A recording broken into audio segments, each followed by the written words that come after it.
Hello, everyone. My name is Marie LaBrosse, and I'm your show host of Sleuthing Eye-Opening Tales of the Past.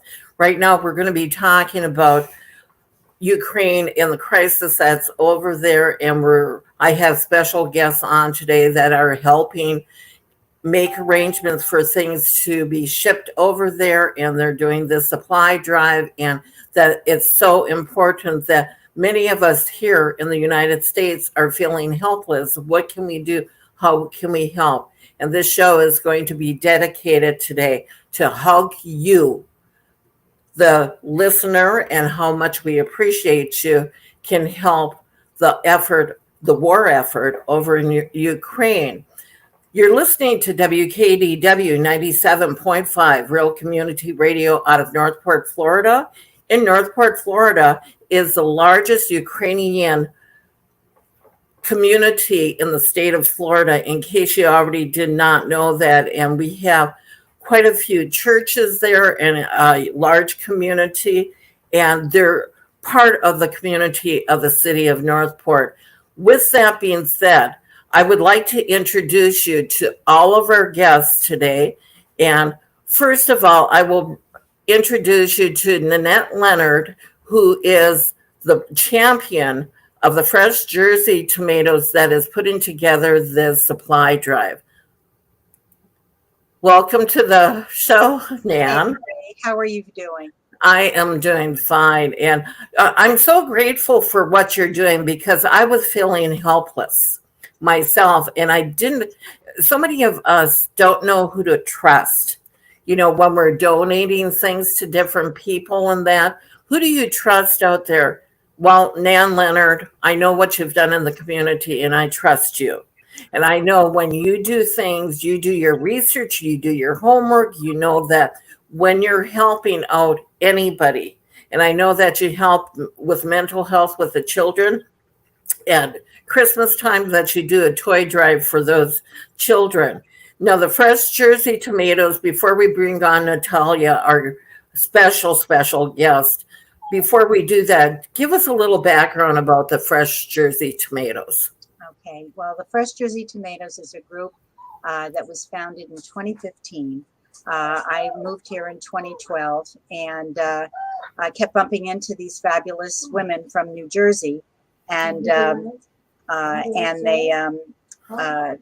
we just kept meeting up, and we started the Fresh Jersey Tomatoes because we are known for our tomatoes. We have very delicious tomatoes and sweet corn. And so we started with 10 women, and then we grew. We have about 300 of them now. So we get together once a month.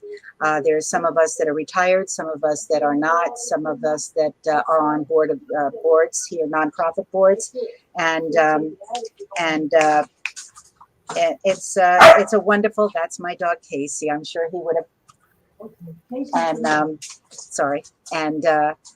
so we raise toys, as you alluded to before, for children's the Children's Behavioral Health Center here in Punta Gorda, and we've raised food for families in need during the pandemic through the Boys and Girls Club. And when I saw this happening a few weeks back, it just brought me to tears. And they have nothing. They just don't have anywhere to go, and they have the clothes on their back. And so I thought this would be a good thing for the Jersey Tomatoes to get involved with. So I reached out to a lovely young woman, Emily Shaw, who works at the Chamber in Northport, who's a lovely woman. And she connected me with Natalya, who is an enormously wonderful person. And so we are going to be celebrating, the tomatoes are going to be celebrating their 8th birthday in the month of March, next Monday at the 4 Points by Sheridan Tiki Hut. And so I thought it would be a perfect way to celebrate us by neighbors helping neighbors. And that's why we didn't take up a collection of money. We wanted to be Charlotte County, Punta Gorda, help our neighbors in Northport, help their families. And that's the thread. So that's how we structured it. And we're going to have a big tarp on the Great Lawn there, and where people can bring the items that we've listed on our website, on our Facebook page, and in the media. And we're hoping that people will come out. My garage is already full. And so I'll be taking that up on Monday. And then we will caravan up to Northport on Tuesday afternoon to meet Natalya and give her what we've received from the community. Now, Nan, when you put this together, I realized because of, having these 300 ladies, and I know that originally it was just getting together and that, what made you decide to actually do something in the community? Because you first started off, and I know where your heart is and you're always doing things. What made you decide, and I know you talked about how it hit your heart, but with the group in the beginning, what made you decide to do service things for the community? You have to. You just have to do it. Everything is relative. There's always somebody that has less than you and who needs help. And my personal philosophy is that we're placed on this earth to help each other. That's how I roll. And so the women that are in this group feel the same way. They're gung-ho. We get together every year to raise toys for CBHC, and we continue to raise thousands of toys. The parents can either pay their electric bill or they can buy their child a toy, and they can't buy that toy. So you always have to pay it forward. You always should pay it forward. And this community is known for their big hearts and their compassion. And our Facebook page has been blowing up, and people have been calling, even some that say, I can't get there Monday. And I said, just drop it at my house and I'll get it there. So this community is exceptional. It's not just the Fresh Jersey Tomatoes. There's the Rotary. There's so many groups here that do really extraordinary things or extraordinary things. And I'm very blessed to live here. And you do extraordinary things, Mrs. LaBrosse. So thank you for that. But truthfully, you lead by example. And the lady that's walking behind her is her mother. Her mother is 9 years old. And she has led by example all of her life. And when I say that, Nan doesn't fall far from the tree. So her mother is known as the Sunshine Lady in Punta Gorda, and she's 99. Yeah, 99. Did I say 97? No, she's 99. Yeah, and she still dances. Let me tell you.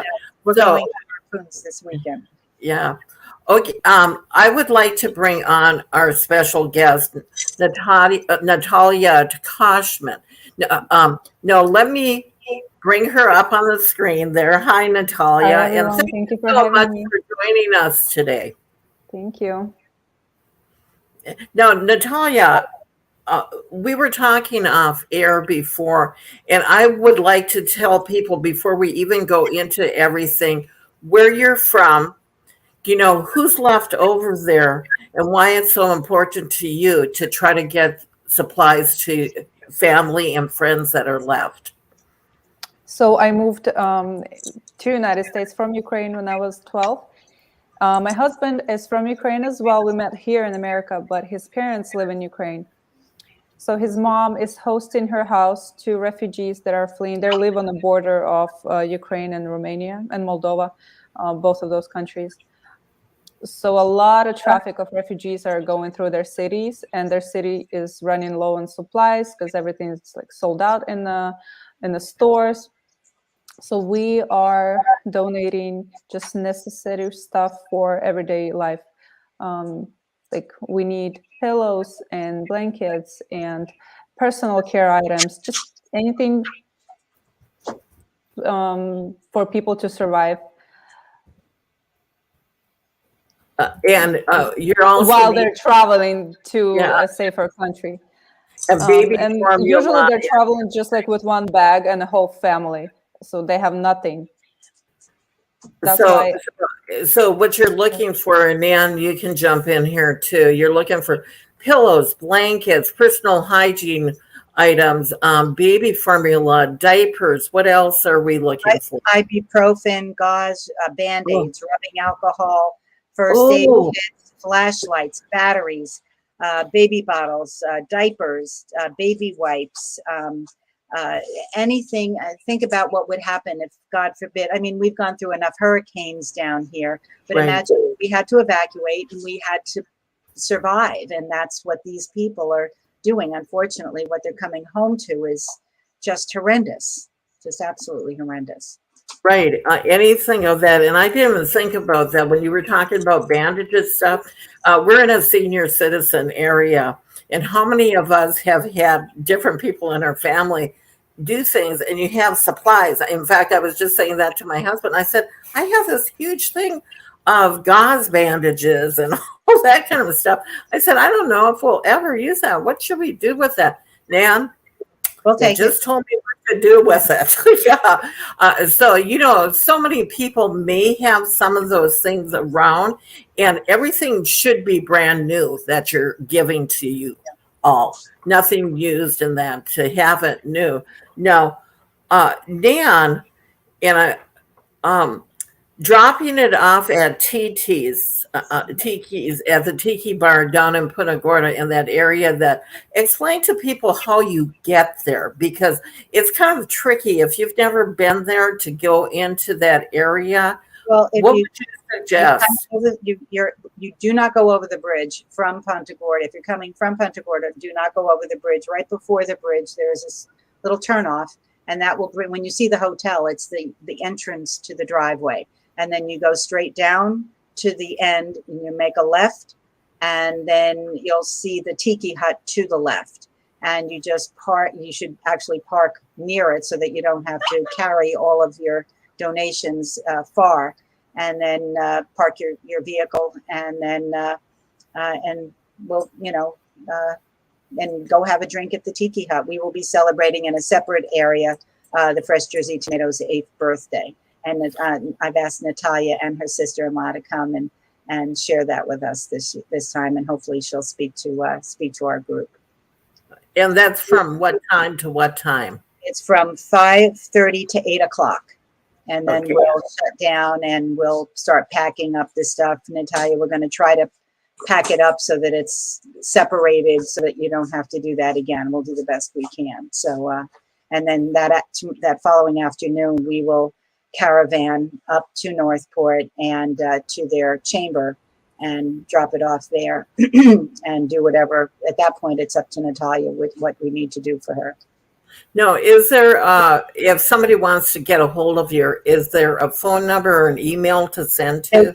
They can call me at 908-618-1776, or they can email me at freshjerseygirls@gmail.com. Okay, I'm putting this on. Girl, Thank you. at gmail.com. Gmail, right? freshjerseygirls@gmail.com. Okay, I'm putting this up on the screen, so in case you're listening on the radio, you can go to our Facebook page, WKDW 97.5. You can go to our YouTube page. You can go to my personal pages. You can go to Twitter.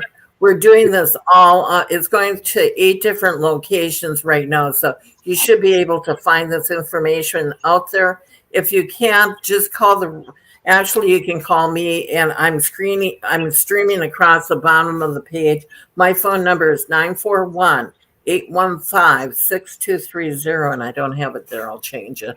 And then you can also email me at marie@kdwradio.com. Now, Natalya, we're going to get back to this because we really, really want to express to people, this is so personal for, I think, the whole world, but we don't have relatives that I know of, that I don't have any relatives there or people, but I'm bringing up a map on the screen here. Now, when we're talking off air, you can talk a little bit about your family and where they're located so people get a sense of where your family is located right now and how they're helping. So my in-laws are in Chernovtsi, which is on the border of Romania, and it's really close to Moldova as well, those two countries. So there's a high traffic of refugees through that area. My side of the family is in Odessa, which is safe for now, but they are trying desperately to basically get troops, Russian troops over there through the sea. So we don't know the outcome of that for now. Just praying and hoping that everything's going to be okay. Yeah, and when we were talking off air, I said, if we didn't know some of these cities before, the world is finding out a lot about Ukraine and their city and their people and how resilient and how brave they are.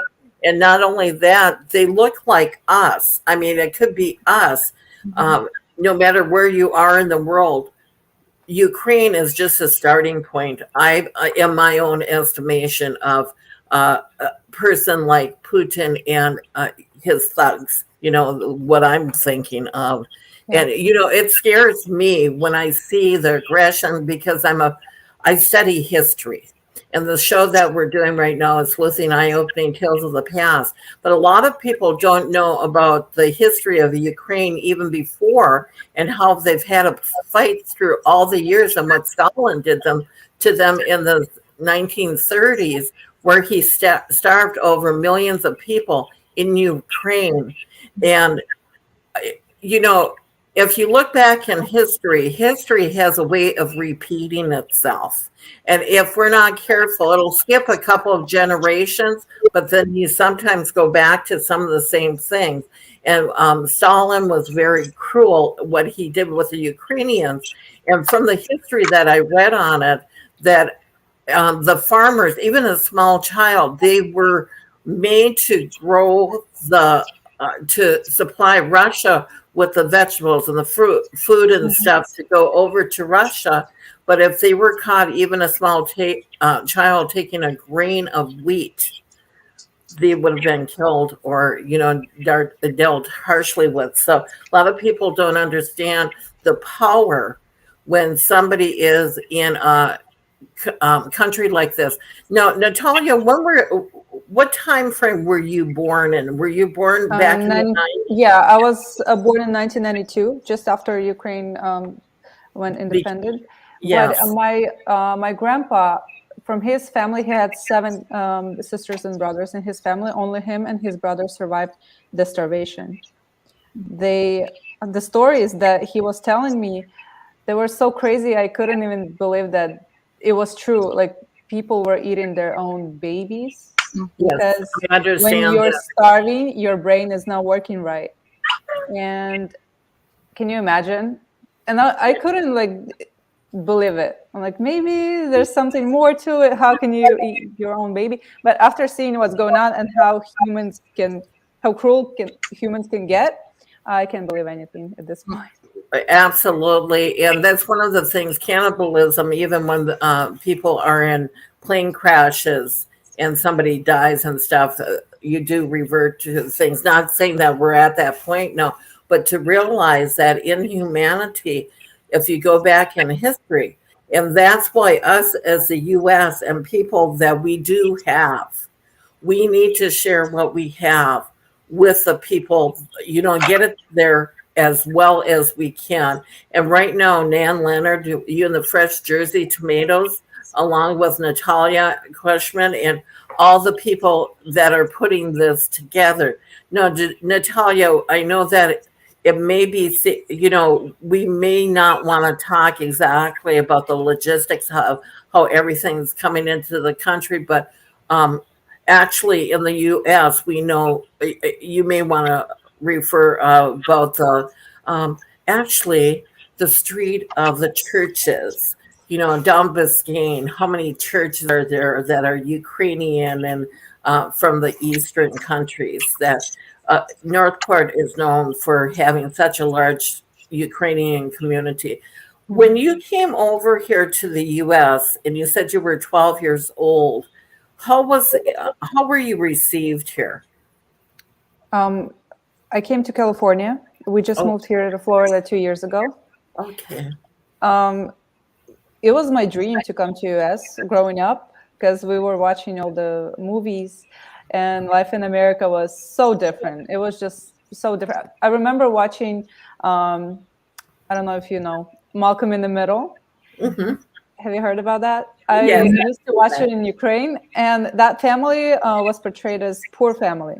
Like they always complain that they don't have enough money and stuff. But I was like, they have all the stuff, and they have a lot of food, and they have like a phone in the house and stuff, and the computer.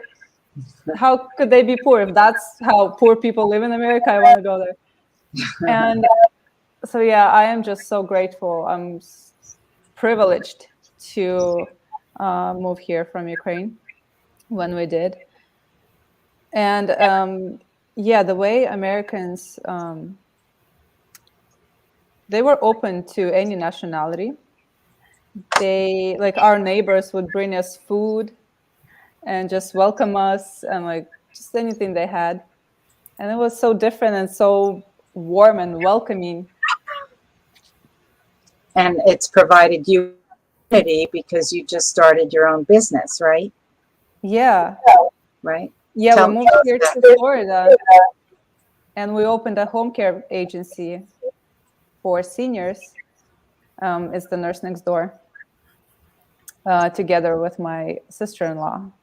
And the way the Northport Chamber of Commerce welcomed us, it was beyond what we were expecting. Then Nan contacted me, and she is so supportive. And we were like sitting here with my sister-in-law, with Olga. We're like, what is going on? All these people are so inviting, and it is so easy to start a business in America because everything is so competitive back in Ukraine and Russia. And I feel like in any different country, it is way more competitive than here. Everything is so more relaxed and welcoming, and people are friendly, and everybody is smiling on the street or in the store.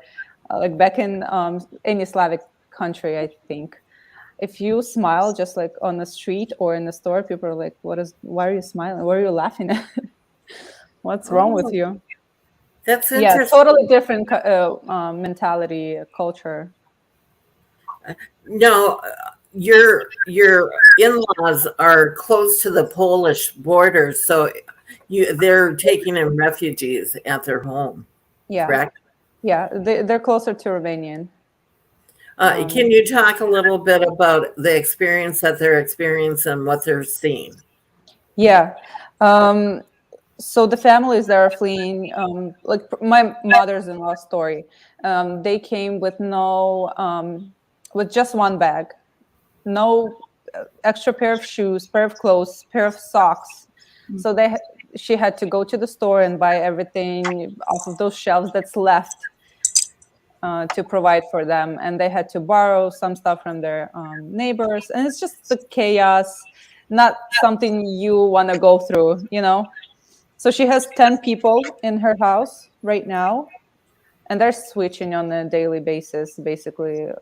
So one group leaves, the other one comes, because, like I said, they're on the border. So it's just like to stay, because the line to cross the border is like 30 miles, and they have to stay in the line like for 2 days. So prior to that, they're just sleeping in my mother's-in-law house, and she provides them with food and shower. And then they go on with their journey to travel to Romania, Moldova. Have they been shelled yet? Have they had any action in their city? I know Lviv did, and Lutsk. I think it's really close, but just the military bases. And actually, where my mother-in-law lives, she lives really close to a military base. So if she gets hit, that's going to be... If Chernovtsi is going to be hit, that's the first thing I think where they're going to That hit. they go after is the military, the airport there. So that's good to know. Now in Odessa, where you have many relatives and friends still left there, can you tell us a little bit about that port city? For now, everything is quiet. They have some sirens go off every night, basically to take shelters, just like in any part of Ukraine. Whenever there's a siren, or if they hear a plane passing by, they have 4 seconds to take shelter. Basically, if they drop a bomb, it takes 4 seconds for the bomb to reach the ground. Wow. Yeah, and I know right now They are afraid that there's going to be Russian troops invading from the sea. I know there's some ships that are circling around, trying to get in. But Ukrainian military is doing their best. And civilians, honestly, I've seen some videos and pictures of people stealing tanks, farmers stealing tanks. It is ridiculous, but they're doing a great job. They really are to do it. And all the men that were 18 to, what was it, 65 or 60, have to stay in the country. Yeah. So a lot of the most of the refugees, unless you're older like us, and they're all staying there, and they're staying and fighting. And then I've been watching some of the, it didn't matter what you did for a career or anything. You pick up arms and you fight to save. And here in the U.S., at the Military Heritage Museum, their website to go to is Freedom Isn't Free. And we know that, to see what the world has done for fighting around the world and that. And it just takes one, doesn't it, Nan? Just one person that can really destroy things when you see how they get followers and how people react to fear. And one of the things, if you ever do the history of Hitler, it only took him 4 years. Once he got his foot into where he needed to be, it only took him 4 years to actually do what he did, set up the concentration camp. Because in the 20s, he was actually arrested and put in jail. But then when he got out, and then he got into the good graces of the and that's behind the scenes. Now with Putin, I don't know the guy. Thank goodness, I've never met him. But when you're dealing with somebody that has narcissism, and I'm an armchair psychiatrist. No, I'm not. But when you see people with those type of tendencies and that, we should be afraid, because it doesn't matter what a rational person would think. I don't know about Nan. I don't know about you, Natalya, but I'm not a power hungry person. So I don't walk in those shoes to know that power and money is my motivation. But it looks like a lot of the people that become those leaders like that and dictators, that's what they're looking for. No, let's go back and talk a little bit about, you're married and you have two young children here. What is the community like in the Ukrainian community in the Northport area for you? We go to a church. It's a huge church, Ukrainian and Russian and Belarusian. There's like different Slavic countries. It's off of Trapicare. So we talk in our language. We eat food. That is our cultural food when we gather together. So I feel like it's very culture-oriented church, and we still practice our cultures. Great, and there's such a huge, such a Ukrainian feel when you go to around the War Mineral Springs area and all those areas down Biscayne and down that area, because there's so many different churches, and there's also even condos that are the Ukrainian condos. It has it on the building and that. Yeah. The family that's left over in the Odessa area, let's speak a little bit about them, because you have, that's where you were born. Do you have aunts and uncles? Do you have other people like that still there? Yeah. My grandma, my uncle, my aunt. Another aunt is in Moldova, thankfully. So if something, my relatives, they have an option to flee. But for now, it's quiet. But again, we don't know what's going to happen tomorrow. So far, they're just bracing for the impact, I guess. Right. How do you communicate with everybody? Oh, just Viber. It's no trouble at all. Over the phone. Over the phone. Different apps, yeah. Yeah, and you can text, you can Yeah. email and everything like that. Now, Yeah. all the different areas though that have been shelled or have lost all that capabilities, I would believe, on some, Yes. because they go after the towers too, don't they? After the cell They phone towers, though. Yeah. Yeah, but Elon Musk, he sent his I swear I know the name. Star something. Anyways, so they have an internet that he provided, so they can communicate still, Oh, even though, yeah, I don't know the terms for those, but they were targeted to shut off the internet. right, right. They might even have satellite somehow coming down so they can get internet Yeah. still, as long as you can have any kind of power, because uh, that's uh, that's one thing. When we went through the hurricane here, when you lose power, you learn how to live without having things, and when you get devastated, going through a hurricane like we did down in Punta Gorda and Port Charlotte, the Charlotte County area, going all the way up. Hurricane Charlie hit here in 2004, and it was like a bomb went off, and a lot of things got destroyed. And we were without power and different things for 2 weeks. And we had the National Guard going through at nights with machine guns, truthfully, machine guns on top, or guns. They might have not been machine guns on top of their vehicles with spotlights. And Nan, you weren't here at that time, but I remember them coming through our area here with spotlights looking, because people have a tendency to loot when things are, when there's devastation. And I know that's one of the things that they've been seeing over in Ukraine with the Russian soldiers, and that at least that's the reports that we're hearing, that there's looting and other Hmm. bad things happening. And um, no, seeing as they're not really getting hit right now, Odessa hasn't been hit at all. They haven't had any shelling there that you know of. Not that I know of, no. Okay. Okay. Maybe some, like I said, they hit a lot of military bases the first day. That's when they started the chaos. They just hit every military base they could think of around the Was country. that by plane? Is that why Zelensky wants a no-fly zone, because they were Yeah, dropping bombs that way? yeah, Okay. yeah. Okay. And Because I feel like it's not safe to fly over Ukraine. You don't know what's going to hit your well, plane. you don't know who's going to shoot you down. Yeah, yeah, yeah, Because it could be a mistake if you're yeah. flying over. Yeah, I don't Now, want to fly over. yeah, they don't have any flights, do they, Nan? Do you No, know? You're going in the there. only way to escape is through Romania, Poland, and Moldova. Okay.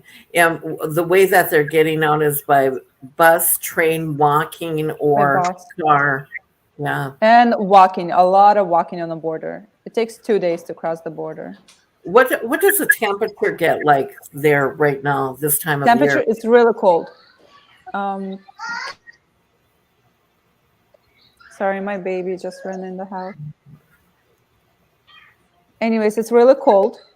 So they need a lot of Blankets and warm clothes. Yeah, maybe sweaters and jackets. But it's getting, I guess the temperatures are rising because it's spring, should be.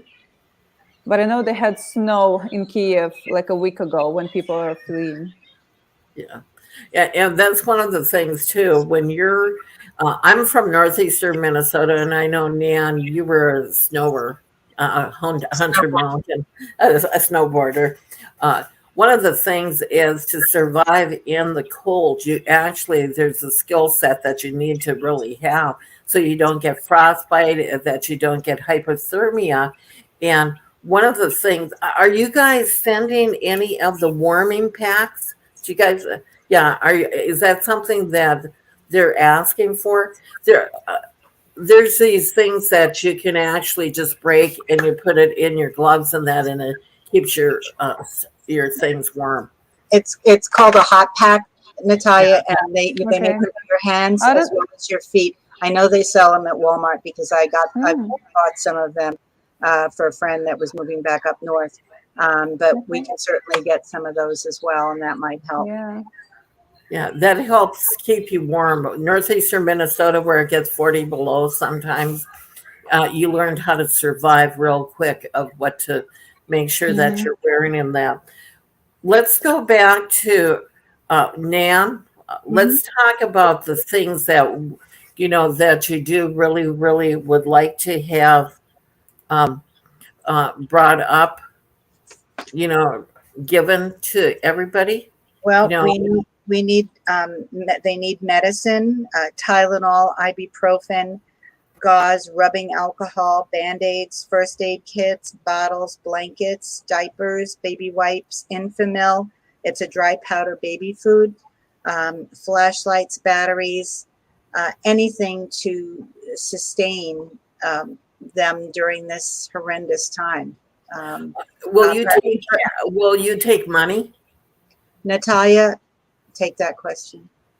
Can you repeat the question? Sorry, my baby is Well, running around the yeah, house. that's okay. Will you take money? Well, our church is collecting money. They have the right people for the money to go to. So you can just access floridaukraine.com. And there's going to be an option to donate, and then just choose Ukrainian fund, I think. And You Ukraine.com. want to make sure that if you're donating, it's going to Legit. get to the right place. And yeah, that's why when Natalya and I met, she said, we just really need to collect these staples for everyone. So because we know they need that. So that's what we've been doing. And everybody so far has been exceptional as always in saying, Yes. how can I help? yeah. So, and Thank what you I everyone can who do is already donated.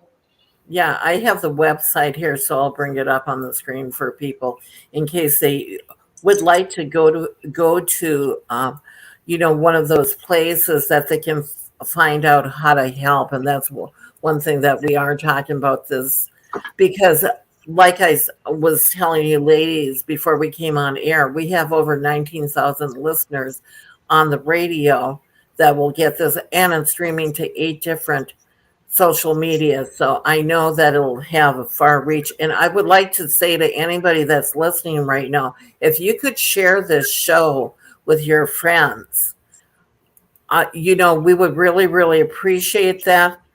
And to take a look of how you can help in your area to help the Ukrainian community. Because if you're feeling helpless, there's no reason that you have to be helpless. Look around you, around your communities, and see if anybody's doing these drives. And yes, make sure that they're legitimate.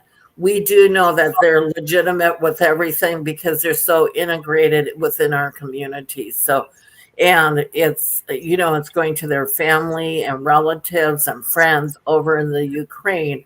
And that's one of the things that, when will these people get these supplies? Within the next 2 weeks, Natalya? It's going to be like in a month, because within the next 2 weeks the trucks are leaving, and we were waiting for the event, the birthday, the fresh Jersey tomatoes birthday event, to collect those donations, and then we're gonna pack everything and send to Chernovtsi. And more of medical stuff we're gonna donate to the church trucks, and they're gonna go out to appropriate places, because they don't need those in Chernovtsi right now, like the bandages and ibuprofen and stuff like that. Right. And actually, here they have a bunch of things that they need. Antibacterial soap. And how many of us have that? A lot of it. Hand sanitizer, toothbrush, toothpaste. There's drop places here too. I'll mention those: shampoo, body wash, deodorant, lotion, feminine hygiene items, paper products, toilet paper, paper towels, first aid items, bandages, gauze, pads, first aid tape, antiseptic creams, hydrogen peroxide, alcohol, latex gloves. Oh, okay, I have a lot of this stuff. Instant cold packs, clothing, new and gently used clothing, linen, quilts and bedspreads, comforters, sheets, pillowcases, blankets, baby and infant supplies, diapers, wipes, diaper rash ointment, baby wash, baby shampoo, baby lotion, etc. Now, they're asking for toys. Are you asking for any toys? No, because the church Yeah, and I'm reading what the people who created this website, they have orphan houses that those toys are going to go to. Oh, okay. I don't have those. So. Yeah, and if you don't make it to the Fresh Jersey Tomatoes, they do have different drop-off spaces. Is this a church that you go to, the First Slavic Pentecostal Church? Yes. Okay, at 5848 Tropicare Boulevard, Northport, Florida. And their phone number is 941-993-5746. And there's a drop-off spot at the Slavic Baptist Church at 1255 Kingsland Street, Port Charlotte, 33953. And their phone number is 941-539-5308.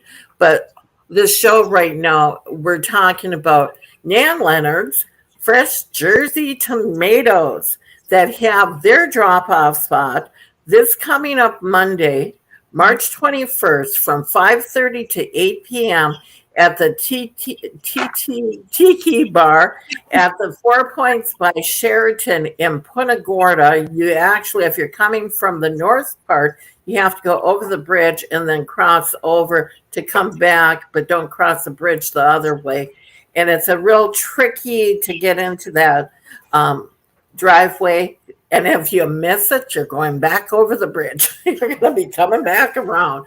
So, and there's different ways to get there if you want to walk, because you can park in the parking lot of the event center there and actually kind of go through people's yard. No, go through that long driveway and stuff. There's a way to get there that way. But with all of this, not only that, if you're from Jersey and you want to join the Fresh Jersey Tomatoes, and you have to be a woman, right? You have to be a woman for that. No guys allowed. No man allowed. You have to have lived in New Jersey at one point in your life. Okay. Oh, can you have crossed through Jersey? Could have you driven through Jersey? No, that doesn't count. Okay. It's not count. Okay. Does not count. I've been in Jersey. Yeah, I can. It can't be a drive-by. No. Yeah, you can do a drive-through.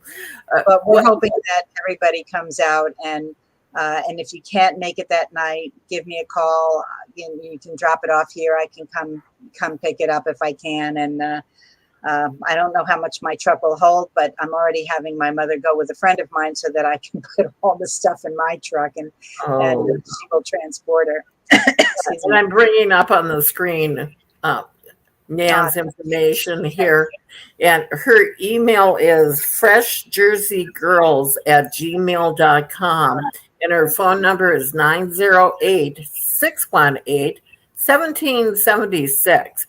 Our independence time, and the Ukraine, theirs was in 1992 that you became independent. Was that the year, Natalya? You're muted. Yeah, I think that was. I think it was 1991. 1991. It was in the 90s there. And before that, you were under the rule that you were part of the Soviet Union, USSR. And then the USSR broke apart in all these different places. And the USSR was huge. And so is still the Soviet Union is huge. It takes up a lot of location. And study history, people. If you go back in history, learn about the Ukrainians, learn about your culture, where your people came from, and learn what it took to get your people here. Unless you're American Indian and you're an indigenous person, we all had our relatives come from someplace else. Right, Nam, where did yours come from? Actually, we're Russian-Hungarian. That's my grandmother's lineage.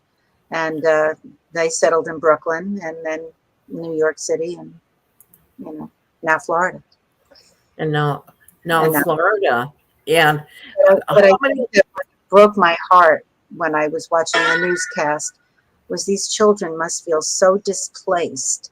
They don't have their toys, they don't have their friends, and they don't have the cognitive wherewithal to put this in perspective. It's hard enough for adults to grasp this, let alone try to provide some semblance of order for their children.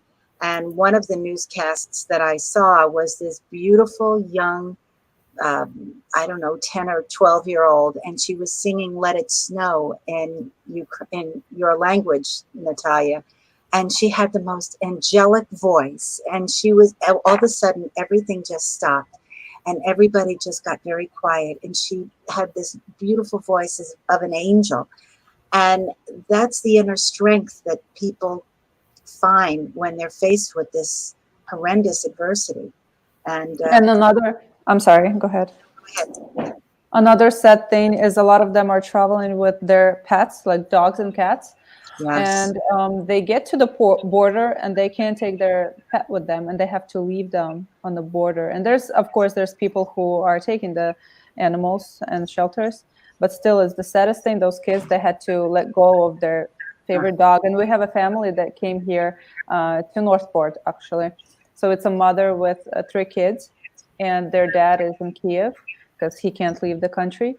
And they left their 2 cats and a dog on a border, and somebody took them, but they said, we're going to keep them for 1 month only. We don't want to get attached to them. We don't want our kids to get attached to those pets. And the girl is 14 years old, and she's like, okay, we got to go in a month, because what are they going to do with the pets? And it's just so heartbreaking. And her mom is like, we're probably not going to go. We're going to have to find somebody else to take care of those. Just like, no, we're going back. It's not going to take a month for the war to go on. Kids, they can't comprehend the extent of all of this that is happening. And time stands still too, because they're completely displaced. And I hear your baby. and Marie knows I'm on the board of directors for the Animal Welfare League, and we continually get dogs and animals that have been displaced during hurricanes here. And even in Puerto Rico, we get dogs from Puerto Rico. And I mean, I don't know what kind of arrangements we can even begin to fathom to try to help other animals from this situation. But it's I would be beside myself if I had to leave an animal like that. So it's catastrophic, and it's for no reason. Yeah, your kids, they're part of your family. When you have an animal, it's part of your family. And if you have to leave it behind, it's hard enough to leave your husband, your brother, your son, and you're the ones leaving the country. And I haven't walked in those shoes that I've had to do that, but I know that it would tear my heart apart if I had to leave any part of my family like that. So not only are they dealing with only taking like one bag with them and taking the children, they're by themselves. The mother is, or if you have grandparents with you too, they may need assistance, also. So there's a lot of burden going on. Some of the younger mothers or the mothers out there having to carry all this burden too. Is that what you're seeing too, Natalya? I'm sorry? Is that what you're seeing too? It's so hard for these mothers. Yes, especially with this mom. She's always crying. She doesn't know what's going to happen to her husband, what the future holds. She's never been to this country. You can go ahead and pick her up. Pick her up and let's see. Yeah, Oh, we lost Nan. I don't know where she went to, but yeah, pick up your daughter.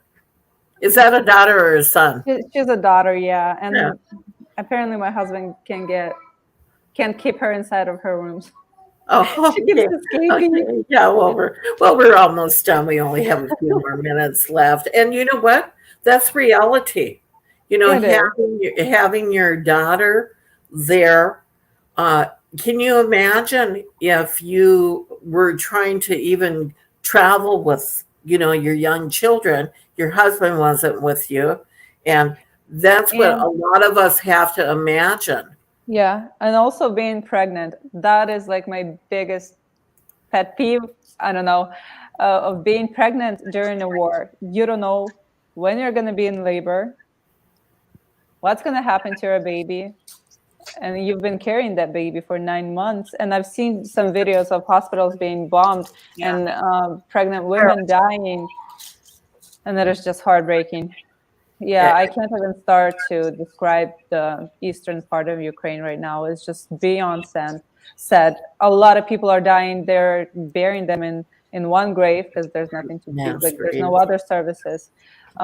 They just today they bombed it was a theater, and there was 1,000+ people hiding, and they bombed it. And we don't know, like, there's no details of how many people died and what happened. We're still to receive that information.